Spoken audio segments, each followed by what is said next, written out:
Bom, então já que a gente está falando na questão de prevenção, acho que é um dos públicos principais, né, que é preciso ter um olhar mais cuidadoso, né, quanto à questão da prevenção de depressão, ansiedade e distúrbios afins, né, é a questão dos adolescentes, não é isso? Então, Sim. doutora Juliana, diga aí pra gente, né, que assim, todos nós já passamos por isso, muita gente passou por isso, mas às vezes a gente esquece, né, o processo. Uhum. Principalmente quando você tem filhos, que eles também passam a ser adolescentes, parece que você esqueceu tudo que É, você passou, apaga, né? tudo que você fez, né? Isso é bem conveniente, né, esse negócio, né? Uhum. Hum, Pois é. Então, doutora Juliana, diga aí pra gente, o que é esse tal de adolescer? Né, Do assim, o adolescer. adolescer. Antes de explicar o adolescer, assim, por que que a gente achou importante trazer essa questão hoje? Eu estou falando de uma transição, que às vezes essa transição ela gera um incômodo para o adolescente, obviamente para a família. E aí, assim, às vezes eu recebo algumas perguntas do tipo, quando é que eu tenho que buscar ajuda, né? Quando é que está para além de uma normalidade ou de alguém que é esperado, que eu tenho que de fato procurar um profissional para poder atender meu filho? Isso que ele está fazendo está certo? É assim mesmo, né? Como é que eu lido com isso, com essas mudanças? Então, assim, o que é o adolescer? O adolescer, quando eu estou saindo, é um nome que na verdade, antigamente, quando você saía da infância, você já era adulto.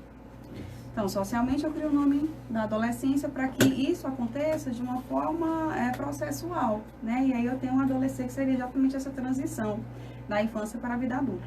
E isso é muito doloroso para o adolescente, né? Assim, a criança que está deixando de ser criança tem que abrir mão daquele trato de criança, mas que ao mesmo tempo não tem autoridade de adulto, que ainda é submissa aos pais.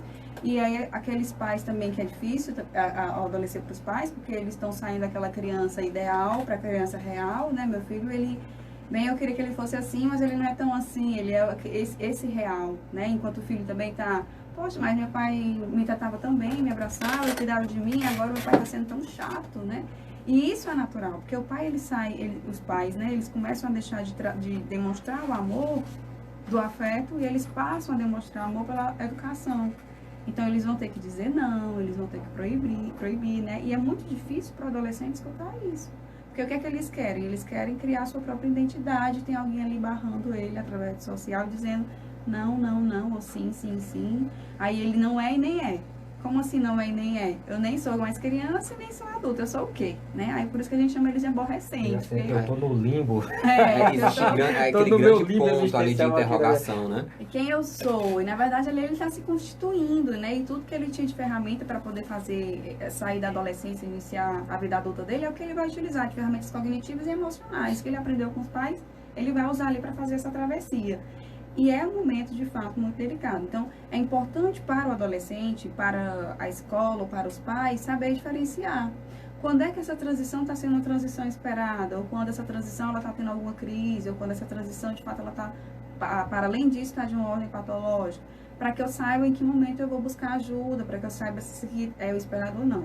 Né? Então, assim, didaticamente, a gente trouxe aqui 3 divisões, onde a primeira é, de fato, essa travessia esperada, que o que é? O adolescente, ele realmente ser aquele que vai contrariar, aquele que não vai se submeter às regras, aquele que vai se isolar, aquele que vai buscar a identidade dele nos grupos que ele se sente mais confortável, né? Ele vai ficar um pouco mais rebelde.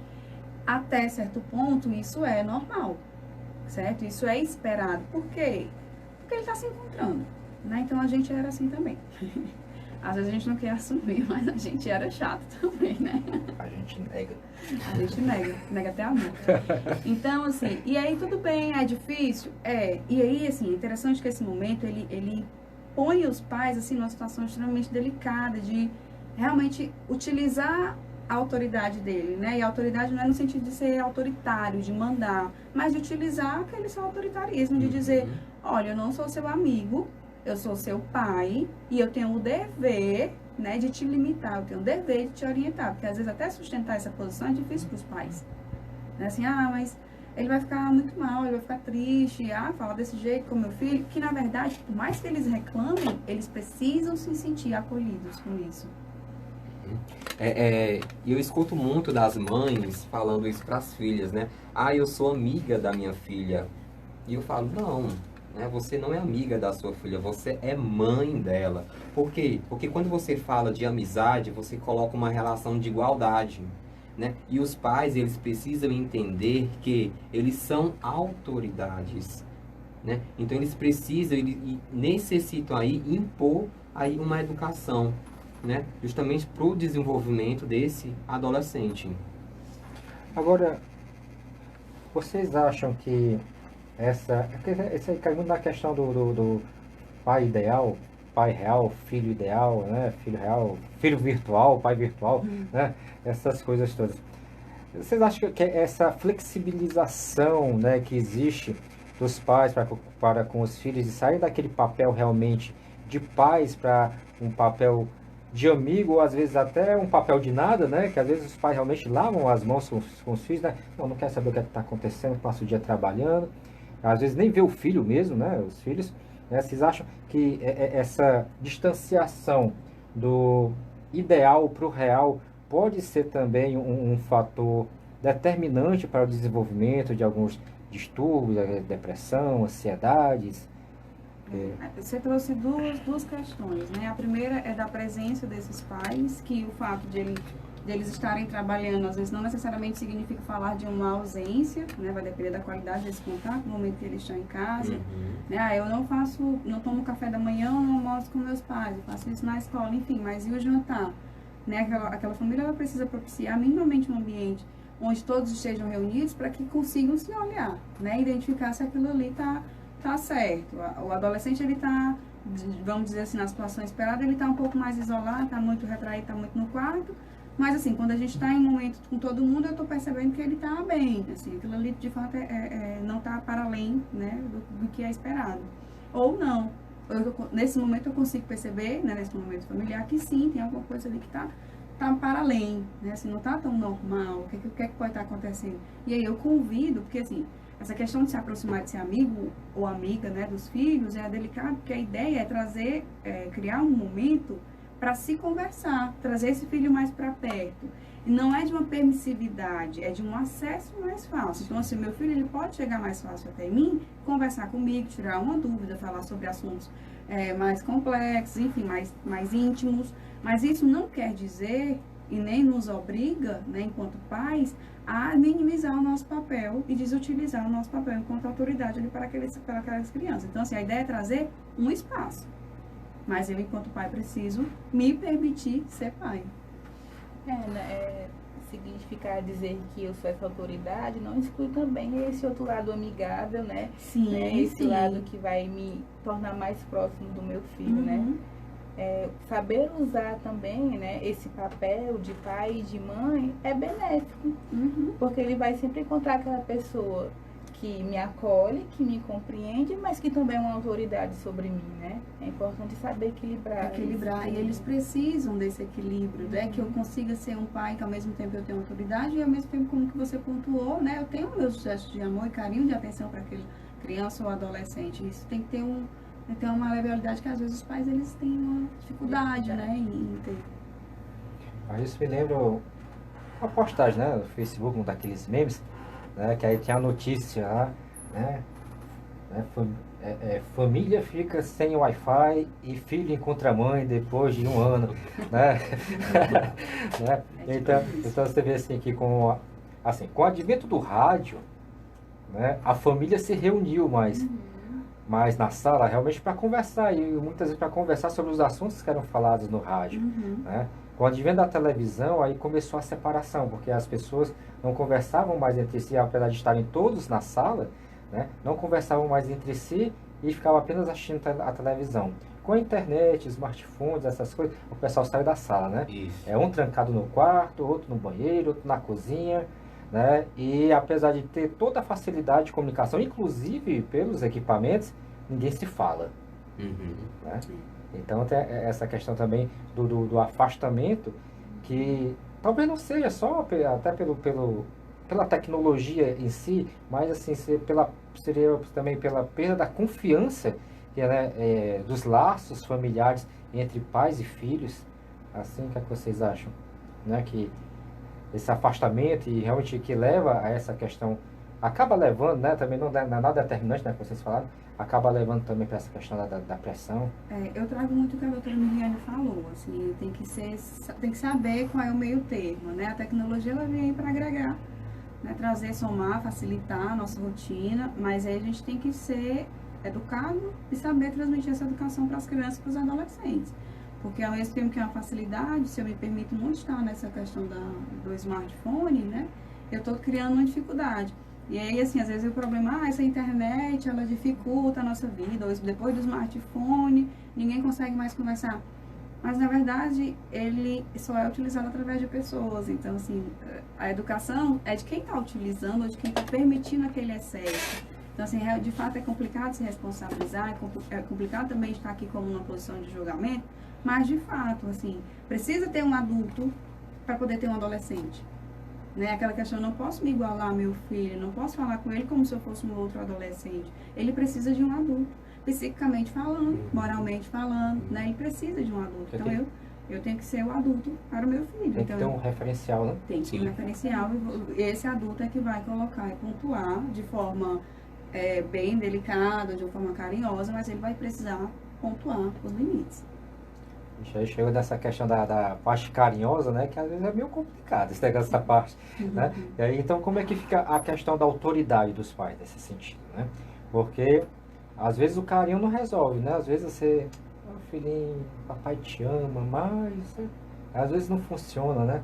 E aí você acaba passando, às vezes, para o autoritarismo, né? Né? Olha aqui, ó, te esperando aqui, ó, sentindo, né?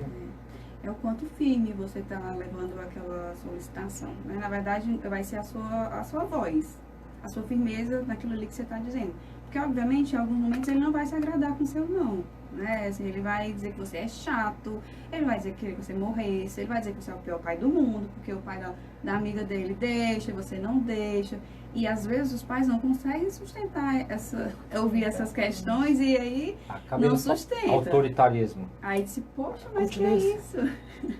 Né? Às vezes é o contrário. Às vezes ele vai, diz lá um não, e daqui a pouco já tá dizendo assim, como assim? É confuso até para adolescente. E às vezes ele já sabe como ganhar o pai nesse sentido. Porque a hora ele diz não, aquela mesma situação ele já tá me dizendo sim. Ou o pai diz não e a mãe diz sim. Exatamente. Ou os responsáveis, né? Com o adolescente que não mora com o pai e com a mãe, mas os avós ou os tios, uma hora um diz uma coisa, outra. Então, assim, eles precisam, os adultos que estão ali responsáveis pelaquela criança, aquele adolescente, aquela criança que entrou em processo de adolescer, eles precisam se responsabilizar, né? Nesse sentido de dizer, eu sou o adulto.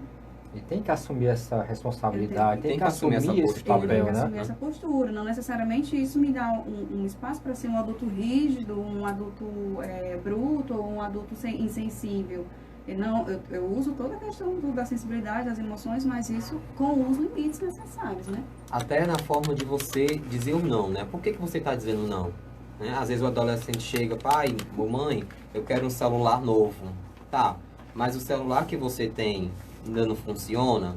Ah, mas é porque meu colega comprou o smartphone do ano e eu quero. Você está entendendo? Então é essa até a forma de os pais falar, não, eu não posso lhe dar um celular novo, porque as nossas condições estão assim e assim, né? Você tinha falado no início, Esteve, em relação de pais e mães ideais, né? Não é uma receita de bolo, não é, né? E cada um tem a sua configuração aí de educação, né? O que a gente está querendo pautar é que haja aí um equilíbrio, né? Que não haja aí uma forma de libertação totalmente, né? Dizer sim, sim, tudo que o filho quer, eu falar sim. Mas também é outra forma de dizer não, né? Tudo que meu filho vai pedir, não. Né? Porque isso, você está condicionando o seu filho. Ah, eu vou nem falar com meu pai, porque tudo que eu falo com meu pai, ele já diz não. A questão é preciso ter coerência. Exatamente. E diálogo. E diálogo. Né? Muitas vezes os adolescentes, e a doutora pode esclarecer um pouco mais, muitas vezes os adolescentes, eles buscam ajuda de outros adolescentes, não é isso, doutora? Né? E adolescentes que ainda não sabem menos do que eles. Né? Porque eles têm medo de chegar aos pais, né? Porque eles sabem que vão ter aí um castigo, né? Eles sabem que vão ter aí uma... Como é que posso falar? Uma negativa, né? Por isso que eles buscam aí a ajuda dos seus colegas, né? E aí eu estou falando ainda de uma transição esperada. Esses desafios todos, a gente ainda está falando de uma transição esperada por parte desses pais, desse adolescente, né? E assim, resumindo dessa primeira questão do adolescente esperado, é exatamente essa questão do adulto, ele sustentar esses confrontos que o adolescente tem, porque é característico desse momento, né? Dessa transição. Então, assim, ele tá falando que eu sou um péssimo pai, queria que eu morresse e tal, de eu sustentar isso e saber que ele tá, que aquilo ali é uma transgressão no sentido de desenvolvimento dele. Obviamente, eu não estou dizendo que eu vou aceitar e dizer que tá certo. Eu vou ter um olhar mais empático, de que compreenda aquilo ali, certo? E aí, a pergunta, né, assim, se esse é o esperado, qual seria o não esperado, né? E aí eu entro para o segundo grande grupo, que são os adolescentes de risco. Qual é a grande diferença, né, entre o esperado e o de risco? Eu tenho todo o processo normal, né, como a gente pontuou no primeiro, porém com algumas questões emocionais e comportamentais mais críticas. E uma delas é a questão da ciberdependência.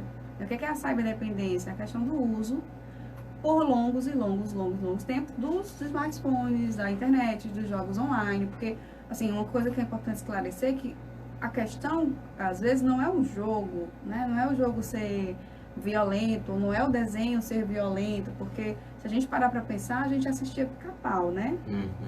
Tom e Jerry, né? Vocês lembram como é que o Tom matava o Jerry? Assim, algumas coisas muito, muito gritantes. E nem por isso, né? O quanto que a gente está exposto a isso, porque até os desenhos hoje são super estimulados. A gente assistia, quem aqui assistia Dragon Ball Z, Power Rangers, quem assistia Super Poderosos, os Cavaleiros dos Zodíacos. Sim. Era assim, um fundo para 3 episódios, era o mesmo fundo, assim, o mesmo desenho atrás, os bonequinhos só mexiam a boca. Então, assim, hoje não, hoje os desenhos eles são super estimulados, as crianças elas saem da TV todo, parece que estão eletrocutadas, assim, né? Não conseguem nem assistir direito, roda o sofá inteiro, quando assiste no sofá. Então, assim, é a questão de um bom senso, como a doutora Milene falou, de ter esse equilíbrio dessa questão do uso da internet, né? Então, a ciberdependência é, sim, para o adolescente, um comportamento de risco, que pode estar associado ou não a outras questões. Quais seriam as outras questões? Evasão escolar, uma questão, né? O uso de alguma substância, alguma droga, alguma coisa para poder suportar esse momento de transição. Então, o que é que eu entendo se um adolescente está precisando fazer o uso de alguma droga? Eu vou primeiro avaliar qual é a droga que ele está usando. Porque a droga que ele está usando vai me dizer muito o que é que ele está precisando, digamos assim, psicicamente. Né? E aí eu tento ver quais eram as ferramentas que ele estava, psicamente falando, para começar a se adolescer, para começar a passar essa travessia, certo? Então esses também são outros comportamentos de risco. Isso aí, doutora Juliana, também aponta, né, esse comportamento do adolescente de isolamento, né, seja para jogar, para ficar maratonas de Netflix, né, e aí muita gente é culpada, mas não quer dizer que haja algum problema, né, né? Mas isso aí aponta também para um ambiente familiar doente, né? Esse afastamento. Por que esse adolescente está preferindo passar, às vezes, chega da escola na sexta-feira à tarde, quando vai, né? E entra no quarto para ficar jogando, só sai na segunda-feira de manhã. O isolamento, ele faz parte do comportamento esperado, porque ele não quer ficar sendo, toda vida ouvir dos pais que ele não está sendo suficiente. Né? Isso mexe com o ego do adolescente e ele vai se isolar, naturalmente. A questão que você me traz, assim, é o quanto que esse isolamento está sendo significativo. E prejudicial. Também. Eu estou passando um final de semana no quarto e meus pais não estão vindo ver o que está acontecendo. Então, assim, eu falo de um sistema familiar onde todos estão em casa, mas ninguém está em casa. Né? Vocês estão só dividindo ali um espaço físico, ali não tem um lar. Né? Então, assim, de convidar. Às vezes é difícil, porque eu falo hoje de uma mulher também que está muito inserida no mercado, eu falo de uma vida também corrida, eu falo de várias coisas que estão sendo aceleradas, mas a família ela precisa de atenção, né? Porque nessa coisa acelerada, quando você vai ver, já passou muita coisa e você não percebeu dentro da sua casa. Muitas coisas acontecem debaixo do nariz que não são vistas, né? Dada a atenção que merece. Exatamente. Então, assim, um dos comportamentos, né, da questão de ter esse adolescer mais crítico seria a questão da ciberdependência, muito mais forte hoje, a questão do uso de bebida também, bebida alcoólica, né? Hoje, assim, os adolescentes, eles bebem, não é mais pelo prazer de ficar bêbado ou sentir, a experimentar a bebida, eles bebem para tomar porra. A ideia é beber até cair, né? E assim, eu estava no congresso e uma professora falou que chamou muita atenção. O quanto essa questão do open bar, ela é, assim, não sei, cruel, né? Porque você paga mais barato e tem direito a beber até cair. Então, assim, ao mesmo tempo, onde lá fora vai ter uma blitz fiscalizando, dizendo que você não pode beber. Então, é como se eu tivesse alguém te estimulando a beber muito e, ao mesmo tempo, outro dizendo não bebe. E aí, o adolescente, ele fica, poxa, mas... Nossa. E aí?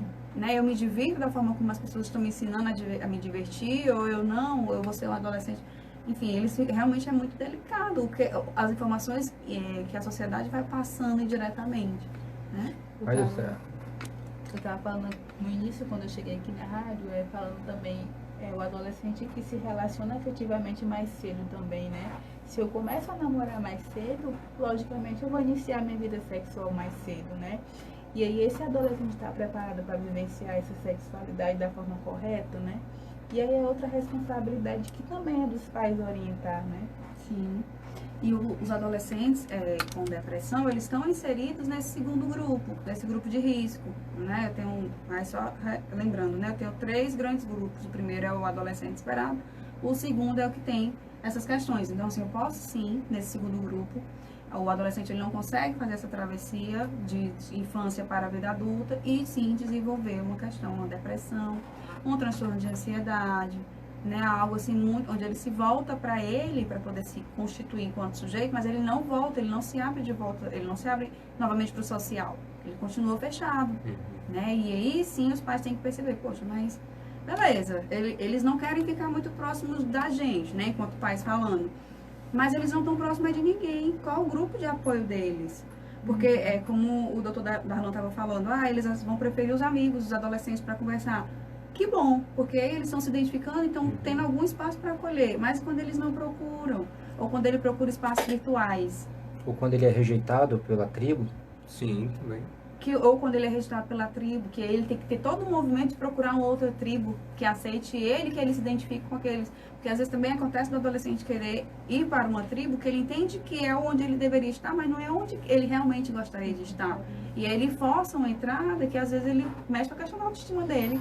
Que ele não foi aceitado, né? E às vezes ele até está dentro da tribo, mas ele não se sente pertencente àquela tribo. Exatamente, exatamente. E aí dentro desse segundo grupo é que eu percebo, né, essas questões mais complexas. E aí como é que eu identifico um adolescente que está dizendo indiretamente que precisa de ajuda? Né? Assim, primeiro, um espaço que o adolescente sempre está sinalizando alguma coisa. Status do WhatsApp, né? E postagens no Facebook e nos stories no Instagram. Então, assim, você está vendo que o fulano, ele recorrentemente está postando alguma coisa, umas mensagens mais para baixo, umas mensagens mais complicadas, umas mensagens mais que está dizendo de uma sensação mais triste, mais depressiva. O que é que ele está querendo me dizer, né? Ou alguém que conseguia passar pela família e que agora está mais isolado do que o normal, o que é que isso está querendo me dizer? E quando eu vou procurar esse adolescente, eu como responsável, seja pai, mãe, tio, avô, amigo, enfim, eu como enquanto responsável, eu vou procurar esse adolescente de uma forma muito clara e vou dizer, olha, estou percebendo que você não está bem. E é falando com ele, né? Não é por WhatsApp também, né? Não é... E aí, tudo bem? Quando ele vai responder, a pessoa já está longe. É olhando para ela e dizer, eu tô vendo que você não tá bem, né? Eu nem pergunto, eu tô vendo que você não tá bem. E aí, assim, eu gostaria que você confiasse em mim para saber o que é que você tem. E quando a pessoa falar, ter cuidado de julgar. Por exemplo, essa questão, associando a questão do suicídio, quando o adolescente, ele se sente minimamente confortável para dizer que quer tirar a vida, muito do que ele escuta é, poxa, é tua família. Pensa no teu pai, pensa no... Ele não tá pensando nem nele. Como é que ele vai pensar no outro? Né? Então, assim, essa questão, às vezes o julgamento, ele acaba fechando as pessoas. Ah, mas então o que é que eu posso dizer? Aí eu vou pegar na mão, vou dizer, não, então eu vou buscar ajuda com você. Aí muita gente também vê essas postagens, né? E diz, não, só tá querendo chamar a atenção, né? Ou então ele coloca ali bota uma deixa ali de que assim, não quer mais viver, né? Não vai... não tem mais vontade de viver, é uma coisa desse tipo, né? E as pessoas, não, isso é só para chamar a atenção. Né? Isso aí realmente é só para chamar a atenção ou é para chamar a atenção para algo mais grave? Muitíssimo importante a sua colocação, porque aí a gente vai começar a avaliar os tabus, né? E aí voltando que a gente vai entrar na segunda fase, né? Na segunda questão da adolescência. São os tabus. Normalmente é que a gente escuta, tá fazendo para chamar a atenção ou a falta de Deus no coração, né? E aí assim, a gente tem uma questão muito delicada, porque nenhum dos dois. Quem tira a própria vida, ele nem é um ato de fraqueza e nem é um ato de coragem, né? É um ato de desespero através de uma ação impulsiva, e onde quando acontece não tem mais como voltar atrás, certo? Então, não é para chamar a atenção. Se minimamente alguém já está verbalizando ou então postando alguma coisa relacionada, ali sim já tá dizendo de um sofrimento. Porque é até natural, em algum momento da nossa vida, a gente pensar, poxa, mas se eu morresse realmente seria mais fácil. Mas pensar e passar pelo pensamento. Agora o pensamento está recorrente, você começa a pensar em como seria esse processo, você começa a pensar como é que as pessoas iriam ficar, então você já está construindo uma questão de como é que seria isso no real. Então você já está assim fantasiando a possibilidade de acontecer, e isso é um risco muito alto. Então não é para chamar atenção, ele vai com certeza chamar atenção, mas ali ele já se diz de uma intenção de tirar a própria vida, sim, tem que ter muito cuidado e atenção. E também, né, quer chamar a atenção. Se ele tá chamando a atenção, e por que não tá dando a atenção? Se a gente fica nisso, ele quer chamar a atenção, então tem alguém que não tá dando essa atenção, né? Já que é esse pedido de ajuda, então não tá sendo correspondido, né? Exatamente, se ele continua, né, postando, se ele porque ninguém ainda chegou. Ninguém ainda deu a atenção que ele tá precisando. Aí não seria também essa questão que as pessoas têm medo de dar a atenção e às vezes não escutar o que não querem escutar, Sim. ou não terem que dizer o que precisa ser dito, ou por não saberem o que dizer, caso elas sejam chamadas para um caso como esse? É uma situação bem difícil. Assim, alguém vai chegar para você e falar, eu tô querendo tirar minha vida. E assim, você acha que as pessoas não falam, mas se de fato você propiciou um ambiente e uma confiança, estabeleceu minimamente uma confiança, ela vai dizer. Se você não sabe o que falar, ou se você não sabe o que fazer, que normalmente a gente aconselha não fazer aqueles julgamentos, né? Poxa, mas que você vai fazer isso com a sua vida? Você é tão bonito, você é tão estudioso, você é tão inteligente, enfim, porque aí você acaba desmerecendo aquela dor que a gente falou lá atrás, que é muito individual. Cada um sabe o porquê da sua dor. Mas é de dizer assim, olha, depois a gente vai buscar ajuda junto. Eu nem sei o que é que eu posso fazer por você agora, mas a gente vai buscar ajuda junto, vai se informar junto. Por quê? Porque um adolescente ou qualquer outro sujeito que esteja numa situação crítica, né, a fase 2, ele não consegue fazer isso sozinho. Ele precisa de algum apoio, né, de alguém que vá lá com ele, não, vamos lá, a gente vai ver como é que vai poder fazer. Sozinho ele realmente não consegue. Então não é para chamar a atenção, não é falta de Deus, na verdade ele está enxergando, não é frescura, né, não se fala de uma questão religiosa, mas assim, é onde ele não enxerga, na verdade, nenhuma outra solução. É como se ele estivesse num prédio em chamas e só tivesse uma janela e ele não conseguisse mais descer pelo elevador e nem pelas escadas. E aí ele só tem uma solução, que é pular. Então imaginem alguém assim, com esse nível de sofrimento que de fato não é frescura. É porque ele não sabe fazer com aquilo tudo e nem tem espaço adequado. Isso eu falo enquanto sociedade, né? Ele não tem um espaço dentro de casa. Ele não tem um espaço, às vezes, na escola, que é o nosso segundo ambiente, né? Quando a gente começa a ir para o social. Nem, às vezes, tem espaço no grupo social dele, com os amigos. E onde é que esse adolescente vai falar? Principalmente os meninos, né? Que são mais criticados. Então, onde que eles vão ter espaço para falar? Então, eu falo enquanto sociedade, assim, a gente começar a criar ambientes para isso. Né? Das escolas, das comunidades. Porque tem o espaço clínico, mas o espaço clínico... Normalmente o paciente vem até a gente, né? Ele já tem uma vontade mínima e vai até a gente. E de um espaço de ir até o adolescente. Que é muito difícil ele vir buscar por conta própria esse auxílio.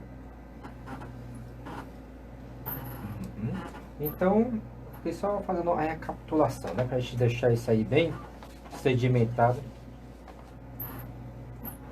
Aí falta o terceiro momento, ó, gente. Falta o terceiro momento, então, qual é o terceiro momento? Só para fechar a questão do adolescente, que a gente pontuou, né, recapitulando, como é que eu identifico o meu adolescente em casa, um sobrinho, um filho, um neto, enfim. Eu tenho 3 fases. A primeira fase, né, ele vai passar pelo esse processo da adolescência de uma forma natural, não fácil e nem simples, mas natural.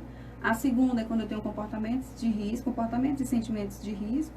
E o terceiro é quando ele tem estabelecido algum tipo de psicopatologia, como os meninos falaram agora, né? Ou seja, uma esquizofrenia, seja um autismo, seja alguma questão que de fato a intervenção vai ser diferente também. Enquanto a primeira não há necessidade de uma intervenção, digamos assim, mais profissional, na segunda já há uma necessidade de intervenção, seja ela só psicoterápica ou seja através do psiquiatra, e na terceira eu falo de realmente quase uma obrigação, né, de eu ter uma intervenção profissional acompanhando essa criança até a vida adulta, né, criança, adolescência e vida adulta. Mas assim, é difícil, né, você às vezes levar um adolescente, assim, a se tratar, não sei se é mais difícil levar um adulto ou um adolescente, porque mesmo para você conversar com um psicólogo, não adianta você ir à força, né, assim? Isso. É preciso que a pessoa, assim, aceite ir, Aceite. ou você pode, assim, pegar no laço, leva pra lá e ver o que acontece. Jamais, né? Assim, a gente não aconselha, olha, vamos ali dizer que vai para um lugar e chega lá é um psicólogo. Enganar, Você quebrou, você enganar, você quebrou um possível laço que poderia ter. Normalmente, assim, a gente aconselha as pessoas a orientar sobre o que é que o profissional pode fazer, quais são as contribuições do profissional na sua vida. E aí, ir sensibilizando até a pessoa procurar ajuda e se oferecer também aí com ela. Né? Mas assim, ir de supetão, como a gente diz, de surpresa, a gente Assim, com os pais em relação aos filhos. Então é necessário que os pais, primeiro, né, a primeira coisa, sejam capazes de identificar que existe um problema. Né? Depois eles têm que ser capazes de sentar e conseguir conversar com o adolescente. Né? É desafiador. E aí, assim, quem trabalha com adolescente e criança, a gente sempre atende primeiro os pais, que é exatamente para tentar identificar, né, assim, se é uma necessidade ou não, e se é uma necessidade, qual tipo de intervenção profissional pode fazer. Então, antes de atender a criança ou adolescente, a gente atende os pais, entende, e tenta entender assim, qual é essa demanda, né, porque ele está vindo. E aí a gente, quando recebe essa demanda, vai avaliar se é um processo de avaliação psicológica, que é onde a gente faz um psicodiagnóstico para saber se de fato existe alguma questão, ou se não, se é um processo de psicoterapia para ele poder lidar com essa dificuldade de atravessar, né, essa adolescência. A gente consegue fazer esse acolhimento também com os pais para facilitar, né, essa identificação do que seria. E aí é aquela questão, né? O pai vai, identificou como você falou, e agora é o momento de buscar o profissional. Eu também não sei o que fazer, eu só sei que eu quero te ajudar. E vamos juntos nessa, né? É nesse caminho que os dois vão se entendendo, se compreendendo, né? E tomando a melhor saída para isso. É isso aí. Aí essa frase que você falou, né? Acho que essa é uma frase que tem muito poder quando a pessoa procura você para ajudar, para lhe ajudar. Essa pessoa, né, que assim, eu não sei, mas eu vou com você, estou com você. Pelo menos a pessoa vai identificar que ela não está mais só, né? Que antes fica essa visão, eu estou só, não sei a quem procurar ajuda. E por isso vem o desespero, porque ela não consegue visualizar que ela tem essa rede de apoio. E agora, quando alguém me identifica, que alguém me percebe, opa, alguém me viu, né? E aí, por mais que aquela pessoa não saiba o que fazer, mas pelo menos ela tem um interesse de te ajudar. Você tem um espaço de fala, um ambiente que te acolhe, né, um ambiente que te escuta sem julgamentos, isso aí já por si só já é um bom caminho, uma grande transferência para você conseguir se expor, se colocar. Aí tem uma pergunta aqui, né, que mandaram aqui pela internet, foi o Antônio. Pergunta assim, quais as consequências que causa na vida do adolescente quando os pais se separam? Isso aí é algo realmente impactante que também pode vir a levar ao desenvolvimento de algum problema, algum distúrbio?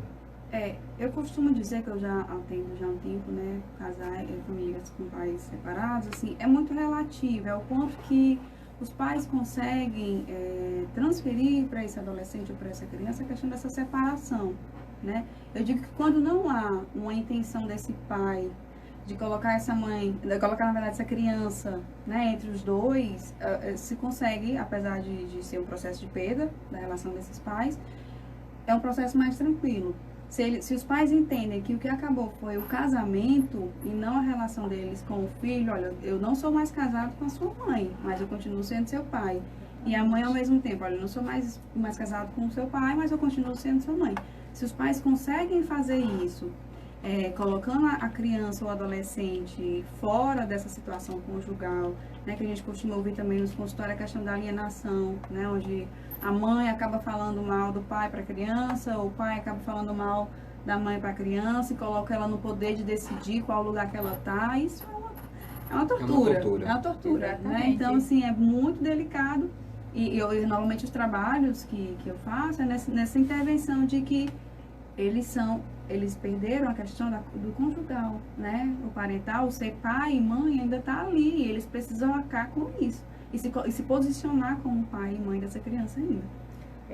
Às vezes se forma um cenário de guerra, né? Você vai ficar do lado de quem, né? Dá à criança esse poder de decisão. Quando, na verdade, ela não precisa escolher, né? Ela precisa, na verdade, é ser compreendida. O casamento dos pais não deu certo, mas a criança não tem culpa de arcar com esse prejuízo, né? Digamos assim. E uma outra questão, Estevão, é dos pais colocar essa criança ou esse adolescente como alguém que vai ouvir aquela demanda deles, assim, tipo, olha, mas o teu pai fez isso, olha, mas a tua mãe fez isso. É uma carga emocional muito grande que a criança não tem que dar conta, e nem é para dar conta, não é responsabilidade dela. Então, se eu sair de um casamento que foi um casamento traumático, um casamento que teve realmente um processo de luto muito crítico, eu vou procurar um profissional, vou procurar um outro adulto, mas jamais sobrecarregar a criança com o que você está sentindo, que a criança ela precisa ser preservada. Até porque ela ainda está desenvolvendo as questões emocionais e psíquicas dela, e ela vai dar conta de uma questão que é do adulto, é muito delicado, né? Muito pesado para esse adolescente, para essa criança. Mas ainda assim é uma questão individual, né? Ninguém pode dizer exatamente o que vai acontecer. Não, né? ninguém pode. É muito relacionado àquela família e como que eles conseguiram fazer esse processo, né? de divórcio. Pois é, nosso tempo está acabando, infelizmente. Mas ainda dá tempo, doutor, de falar sobre alguns tabus? Os tabus? Sim. Pronto. Os tabus, assim, a gente acabou colocando já durante a conversa, né? Mas primeiro é pensar que não é frescura, né? Que doença psíquica não é frescura, que não é falta de Deus, né? Não se trata de uma questão religiosa. Se eu não estou me sentindo bem, não é porque eu sou uma pessoa fraca. Existe. Eu volto à questão que a gente pontuou aqui. Se eu tivesse aqui com o braço machucado, engessado, todo mundo ia ver que eu não estaria bem. Se eu dissesse assim, olha, Estevão, eu não vou poder ir porque eu estou aqui com minha perna engessada. Você iria compreender, não iria? Mas se eu dissesse assim, olha, eu não posso ir porque eu estou com o meu estado psíquico fragilizado. Aí você ia entender, rapaz, ela não queria vir e ficou inventando desculpas. Isso. Não, eu entendi. Né? Então, assim, porque é muito difícil visualizar do emocional. Se trata de algo que está ali no outro e eu preciso confiar que o outro está falando a verdade. Né? Eu tenho que sair dessa questão de ver para crer. Né? O outro, ele está me dizendo, é porque ele não está bem. Eu não tenho como julgar o que o outro sente. E a questão da dimensão também, como eu falei antes, né? O que é pouco para um é muito para o outro. Não tem como mensurar essa Não tem dor, como né? mensurar a dor, e não se trata de uma questão financeira, de posses, pelo contrário, como o doutor Darlan falou, se trata de uma questão de emocional, né? De como aquela relação ali, ela está emocionalmente equilibrada, e não de uma relação familiar, por exemplo, funcional. Sim. Onde você tem todas as suas responsabilidades, eu pago a sua escola, eu pago o seu curso, eu pago o seu esporte, tudo bem, você está fazendo uma questão também importante, mas não é só disso que a gente está falando, a gente está falando de uma questão emocional, de você se inserir na vida da criança. Não se trata de ter, do possuir, né? Não se trata, não é da ordem do possuir, né? É da ordem do sentir, Do afeto. Do se sentir amado, né? Do se sentir cuidado, enxergado por alguém, ser visto por alguém. E se você acha que não dá conta, né, de se abrir para poder acolher a demanda e o sentimento do outro, mas esteja lá para levar ele em quem dá conta, né, algum profissional. Exatamente. E aí a importância de frisar, né, que a depressão ela é uma doença e ela tem tratamento, né? É preciso dar do emocional esse cuidado, né, e essa atenção que ela merece. Bom, então o nosso tempo está chegando ao final, né? Infelizmente, porque a conversa está muito boa, muito legal. Vocês gostariam de deixar algum contato, caso alguém queira conversar com vocês, tirar alguma dúvida, né? Sim, pode nos encontrar, né, nas redes sociais, meu Instagram, Mirliane Andrade, @Mirliane Andrade. O meu é Darlan Romão. Frisando, o Estevão, que eu e a Mirliane, a gente tem um projeto, né? O nome do projeto é Mais Você. E esse projeto é voltado para as pessoas que não têm condições financeiras de arcar com uma psicoterapia, tá? Porque até então a psicoterapia é um preço mais caro, né? Então as pessoas que não têm condições de arcar com esse tratamento, ela pode, através do nosso projeto, né, marcar uma triagem, a gente conversa, faz toda uma triagem para ver uma possibilidade de a gente poder ajudar nas condições dessa família. É exatamente esse movimento, né, de tornar a psicologia acessível, né? Como falar dessa psicologia e as pessoas não conseguem chegar até ela, né? Então esse projeto é exatamente isso, baseado na condição socioeconômica da pessoa, onde aquelas pessoas que já foram orientadas a buscar ou percebem essa necessidade de procurar um profissional, esse projeto é exatamente para essas pessoas, né? Só passa o contato do projeto? Projeto Mais Você, lá no Instagram tá @midala. Maravilha, maravilha. O meu acesso é a Psicologia Eusébio, né? Que morava aqui no bairro, me transferi para lá, certo? Mas acessem lá no Psicologia Eusébio, vocês vão me encontrar. Lá também a gente trabalha nessa intenção que os meninos falaram, né? De trazer um atendimento mais facilitado. De quinta-feira a gente tem acesso aos atendimentos com valor social, certo? Lá também a gente faz encaminhamentos no sentido de orientar. Poxa, eu nem tenho plano de saúde, nem tenho esse valor para poder pagar. E a gente faz orientação de procurar, né, as universidades, os locais de atendimento gratuito. Eu acredito que a Uninasal, esses locais assim tem, quando tem valor, a Unifanol, a FIC, o UFC, esses lugares eles têm plantões também psicológicos, com datas e horários fixos, que você pode ir lá procurar, que você vai ser atendido naquele dia, e eles, dependendo da sua situação, eles fazem um encaminhamento. Então, assim, tem os CAPs, né? Também tem várias redes de apoio, né? Se você não se sente confortável de inicialmente dividir isso com algum familiar e consegue fazer esse movimento sozinho, existem essas redes e esses locais para atendimento. Exatamente, né? E frisando como chama Setembro Amarelo, né? Falar sempre ainda é a melhor opção, né? Porque quando você não expressa, ninguém vai saber o que está se passando aí do outro lado, né? Então procure aquela pessoa que você tem mais confiança, se sente mais um pouco à vontade, né?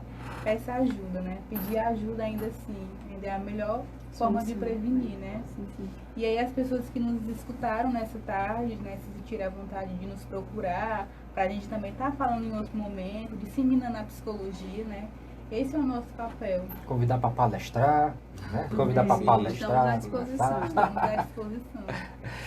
Obrigado, gostaria de agradecer por esse momento, né? De tornar a psicologia acessível, de tornar a psicologia alcançável a todos. Fiquei muito grata por esse momento. Obrigada, boa tarde a todos. Também queria agradecer ao site BAB, né? Que foi onde eu fiz a publicação do artigo que fez o convite para cá, tá? O Inácio, muito obrigada aí. E uma boa tarde também, espero aí o próximo encontro. Né? Foi um prazer conhecer também a Juliana, né? Obrigada.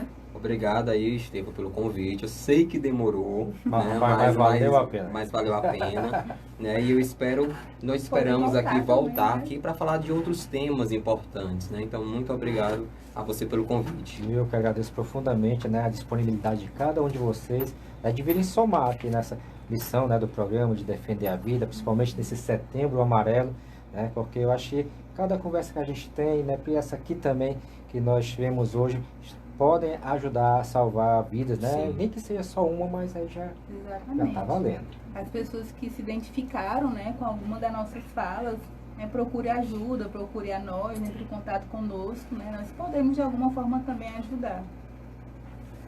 Pois é, quero dar um abraço pro Jorge Noronha, tá acompanhando o programa lá na casa do Carneirinho. Você conhece um Carneirinho?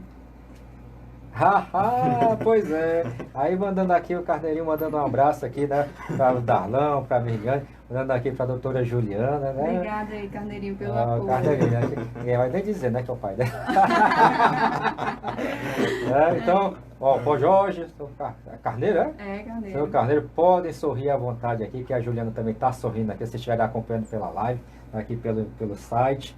Né? Então, muito obrigado pela sintonia. Você também, amigo Duda Souza, né? Jorge Laureano, do programa Gibão de Couro, vai aqui ao live de segunda a sexta-feira, de 4 às 5 da tarde, ou 4 às 6 agora. Pensa num programa bom? Deixa o programa bom demais. E também um abraço aqui ao nosso amigo Duda Souza, né? Apresenta o programa Show da Jovem Guarda, aos domingos, de 10 ao meio-dia. Pensa aí, outro cabra bom. Pô, só tem programa bom e comunicador bom nessa rádio. Então, muito obrigado, viu, doutora Juliana, doutora Meliane, doutor Darlan. Vamos marcar outro dia, né, pra gente expandir a conversa, falar sobre outros temas. E você que está na sintonia, o programa está acabando agora, né? Mas a gente volta já já com o programa Playlist 188, a sua playlist favorita em defesa da vida para salvar vidas.